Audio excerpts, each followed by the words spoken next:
This is the story of a man who became an assassin for the Italian mob, but was later redeemed by his victims.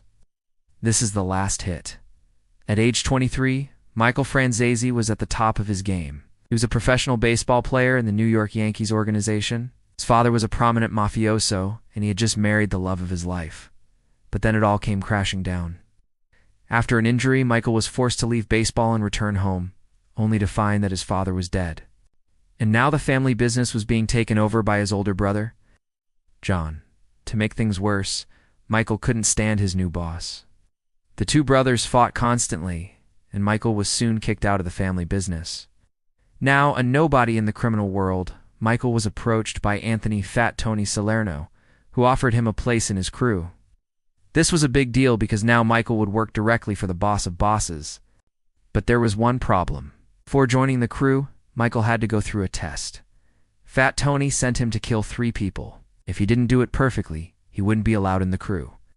Michael knew this was his only shot at redemption, so he went all in. He killed all 3 men and returned to Fat Tony.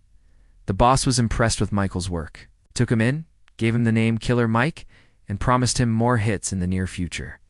Michael was finally where he needed to be. He was making lots of money and could get anything he wanted. But it wasn't all fun and games. Soon, he made an enemy while working on a hit. Michael's job was to collect money from some bookies who weren't paying their debts. But when he got there, he found the men already dead.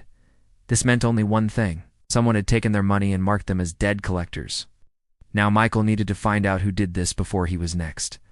His search led him to a man named Jackie the Knife, a hitman for another crime family. Jackie admitted to killing the men, but he said he didn't take their money. He explained someone else had given him the order, but he refused to say who.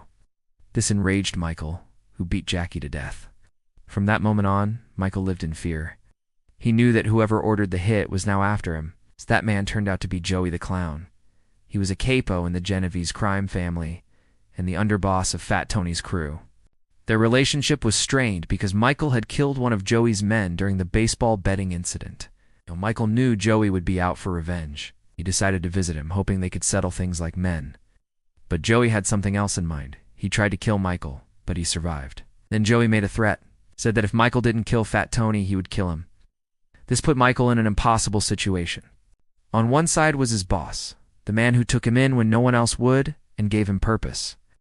On the other side was his old enemy, a man who would stop at nothing to destroy him. Michael chose Fat Tony. It took months, but Michael eventually got close enough to Fat Tony to plant a bomb in his car. It worked. Fat Tony died instantly. Now Michael had taken out the boss of bosses. He was a made man, and no one would ever hurt him again. At least that's what he thought. You see, there were higher-ups in the Mafia Commission who didn't like how things were going. They ordered a meeting with the 5 families to discuss peace, but Michael had other plans. He killed everyone at the meeting, eliminating the leaders of 4 of the 5 families. Now, he was the most powerful man in the Mafia. He kept a low profile for a while. But soon, he attracted the attention of the FBI. They already had a case against him, and now it was time to arrest him.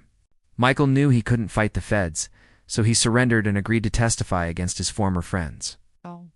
In court, he told everything he knew about the Mafia, including details of all the hits he did.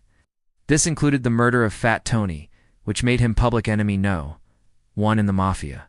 But despite all the threats, Michael kept his word and testified against over 100 mobsters. This earned him the nickname Mr. Mafia. But once he left the witness protection program, Michael's problems didn't end. The Mafia wanted him dead, and the government had no intention of protecting him anymore. So Michael did the only thing he could do. He went back to the Mafia. He tried to start a new life, but it was impossible. Everywhere he went, he heard rumors about himself. People still called him Mr. Mafia, but Michael had no choice. He had to stay in the Mafia if he wanted to survive. After a while, he started getting offers for hits. First he refused, but the money was too good to pass up. So Michael became a hitman again, only now he worked for both sides. He did jobs for the Mafia, but also provided intel for the FBI.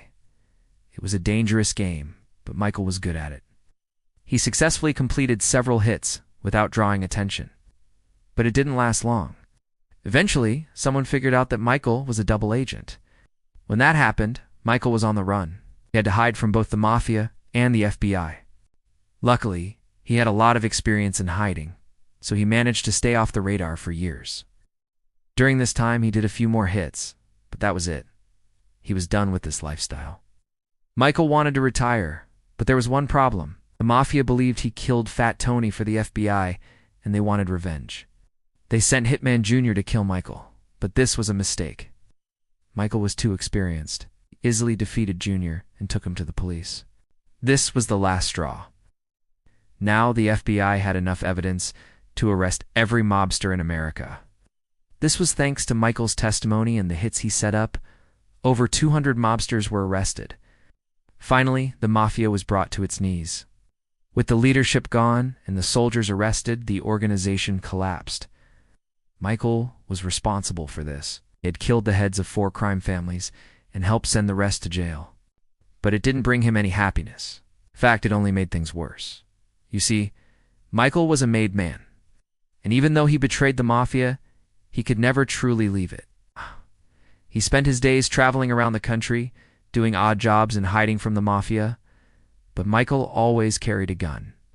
He knew the Mafia would never forgive him, and he had to be ready to defend himself. Eventually, Michael's luck ran out.